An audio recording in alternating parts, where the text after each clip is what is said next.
Os damos la bienvenida a esta masterclass. Hoy tenemos por delante un salto evolutivo de esos que te dejan literalmente sin palabras. Un viaje de 6 milenios. Vamos a ir desde la contabilidad más rudimentaria de la antigua Mesopotamia hasta la transformación cognitiva más profunda de toda nuestra historia. Totalmente. Y la idea de hoy es diseccionar las fuentes históricas con un nivel de detalle microscópico. Vamos a llevar un ritmo analítico sin prisas para entender una cosa clave. No se trata solo de qué escribían nuestros antepasados, sino de cómo el simple hecho de escribir reconfiguró por completo la mente humana.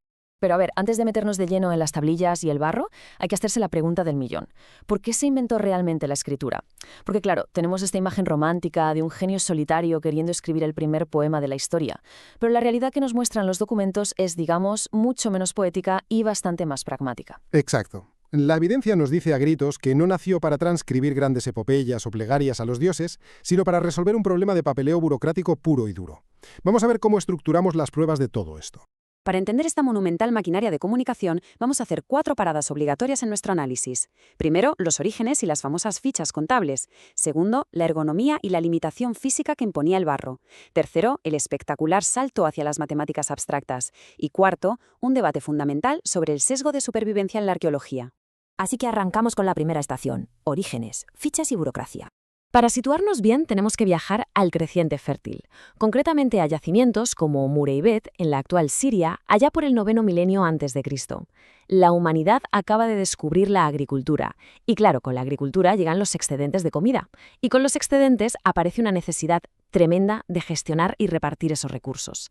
Y aquí es donde las cifras te dejan de piedra. Durante 5.500 años, desde el 9.000 hasta el 3.500 a.C., usaron un sistema ininterrumpido de pequeñas fichas de arcilla para contar sus cosas. Es que hay que pararse un segundo a pensar en lo que significa ese dato. 5.500 años. Es una persistencia absolutamente increíble, sobre todo si piensas que en ese mismo tiempo la arquitectura o la cerámica cambiaban de forma radical, pero el sistema contable no. Estas fichitas representaban unidades concretas, como ovejas o sacos de grano, y funcionaban como un lenguaje universal que se saltaba cualquier barrera idiomática en la región. Era literalmente logística tridimensional. Y si desglosamos cómo evolucionó este sistema antes de convertirse en escritura real, vemos una progresión impulsada 100% por la eficiencia. A ver, empezaron con las fichas sueltas. Luego, claro, para que no hubiera robos ni fraudes al transportarlas, metieron esas fichas dentro de unas bolas huecas de arcilla, las famosas bulla. Pero imagínate el problema. Una vez que cerrabas la bulla, era imposible saber qué demonios había dentro sin romperla. Menuda chapuza logística, ¿no? Así que en la tercera fase se les ocurrió presionar las fichas en la parte exterior de la arcilla cuando aún estaba húmeda, antes de sellarla. Dejaban una marca fuera. Y eso nos lleva directamente a la fase 4, que es la auténtica epifanía de la burocracia. Algún administrador brillante se dio cuenta de que si ya tenías la marca fuera, las fichas físicas de dentro sobraban por completo. Con aplastar un trozo de arcilla y hacer una tablilla plana donde solo quedaran las impresiones exteriores, bastaba y sobraba. Acababa de nacer el signo bidimensional. Presentador 2 y la imagen que tenemos ahora ilustra esa transición a la perfección. Es un sello cilíndrico de la ciudad de Uruk, de esos que se usaban para marcar jarras. Si analizamos las figuras a nivel microscópico, se ven claramente representaciones de textiles con flecos y vasijas que están envueltas en redes. Esto es algo que debatimos bastante al repasar las fuentes, porque hay una sinergia directa, innegable, entre la iconografía de estos sellos y los primeros signos trazados en la arcilla.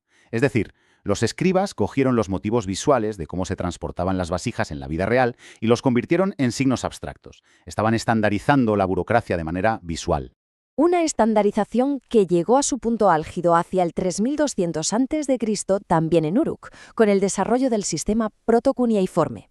Un sistema que ya tenía la friolera de 800 signos distintos. 800 signos que, ojo al dato, no representaban palabras habladas, representaban números, bienes y procedimientos.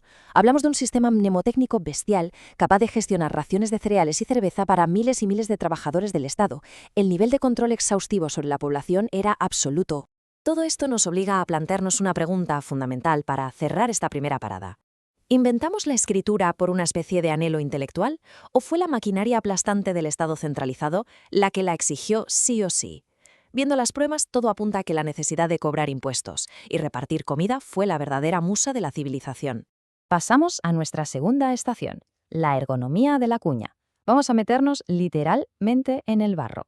Si analizamos cómo el propio material dicta la forma de escribir, las fuentes nos cuentan algo súper curioso. Al principio, los escribas dibujaban los signos, cogían un estilete puntiagudo y lo arrastraban por la arcilla húmeda para hacer pictogramas lineales. Pero la física de la arcilla fresca es muy particular. Si arrastras algo para hacer curvas, el barro se levanta a los lados, formando unos bordes irregulares, unas rebabas bastante molestas. Y eso es un infierno ergonómico para un contable que tiene que producir cientos de recibos cada día. Así que tomaron una decisión puramente técnica, pero que cambiaría la historia de la comunicación. Dejaron de arrastrar y dibujar, y empezaron a estampar, a imprimir. Usaban un cálamo de caña cortado en bisel. El resultado es el famosísimo signo en forma de cuña, totalmente abstracto y, lo más importante para ellos, limpio de rebabas. Y vaya si funcionó. La eficiencia de este sistema permitió escalar la escritura a un nivel colosal. Para hacernos una idea, solo del periodo neobabilónico, en el primer milenio antes de Cristo, se han recuperado más de 50.000 textos cuneiformes en las excavaciones. 50.000 documentos, que van desde la administración privada más aburrida hasta inscripciones gigantescas de reyes como Nabucodonosor. Un corpus textual que, por puro volumen, solo se puede comparar a los hallazgos de papiros griegos en Egipto. Pero paremos un segundo a reflexionar sobre esto, porque tiene mucha miga. ¿Cómo es posible que un simple cambio en la forma de un palito, pensado solo para no manchar el barro, acabara alterando la cognición humana? Al forzarles a abandonar el dibujo realista de las cosas para usar impresiones abstractas, el cerebro humano se fue acostumbrando a separar el símbolo de su imagen real en el mundo físico. Y esa capacidad de abstracción nos lleva directos a nuestra tercera estación, el salto cognitivo al espacio abstracto, la verdadera revolución matemática. Esa separación mental de la que hablábamos es la puerta de entrada perfecta para analizar cómo nacieron las matemáticas babilónicas en sus escuelas de escribas, las famosas Seduba. El salto cognitivo definitivo se produce cuando los babilonios inventan el sistema posicional sexagesimal de base 60. Con solo 2 signos, la cuña vertical para el 1 y el chevrón para el 10, podían escribir cifras monumentales. Y esto es porque el valor dependía exclusivamente de la posición, igualito que nuestro sistema decimal actual. Y gracias a este sistema lograron estandarizar medidas de una forma pasmosa. Piensa en el Nindan, por ejemplo, una unidad geométrica de unos 6 metros. Los agrimensores la usaban para medir tierras y planificar redes de irrigación con una precisión que rozaba la ingeniería de nuestros días. Pero es que no se quedaron solo en medir campos de trigo. La conversión de la geometría en aritmética pura hizo que en estas escuelas los escribas empezaran a resolver operaciones completamente abstractas. Cosas como ecuaciones polinómicas de segundo grado, como el clásico problema babilonio que vemos ahora mismo, es matemática puramente teórica. Y aquí entra en juego una tesis fascinante, la del investigador Peter Damerow.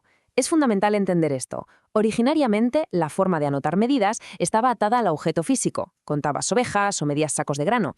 Pero al introducir el sistema posicional de base 60, los números se liberaron del objeto. Exactamente. Lo que argumenta Damerow es que este sistema de notación no sirvió solo para registrar lo que hacían los topógrafos en la vida real.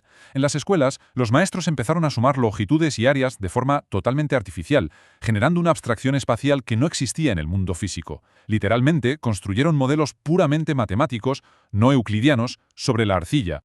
Lo cual nos deja con una conclusión para este bloque que te vuela la cabeza. ¿La escritura se limitó a ser una simple grabadora pasiva de las matemáticas prácticas del momento? Las pruebas sugieren que no. Sugieren que las propias reglas de este sistema posicional inventaron de facto el álgebra babilónica, empujando a la mente a jugar con variables totalmente divorciadas de la realidad.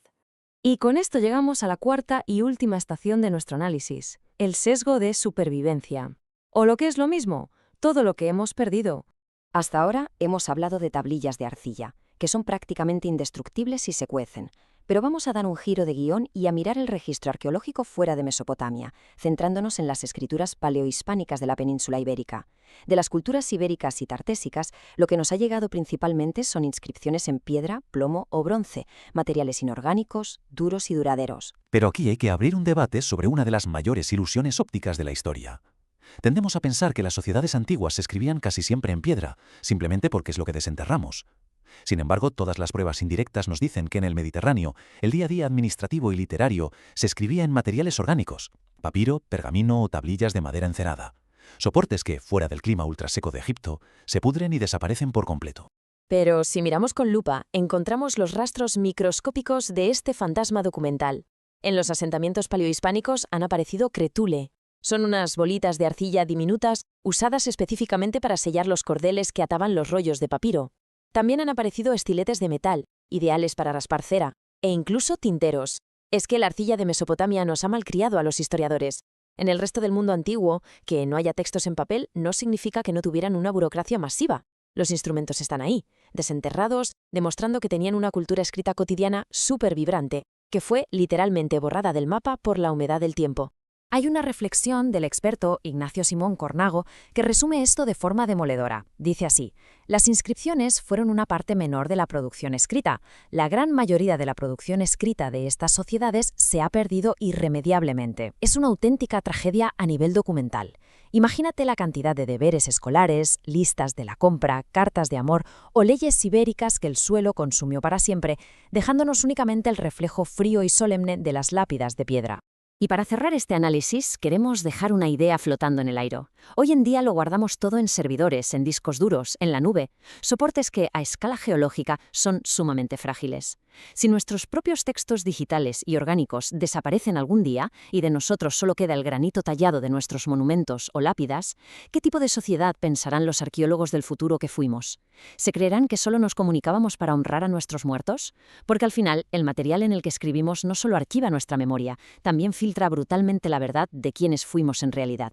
Ha sido un placer acompañaros. Nos vemos en la próxima Masterclass.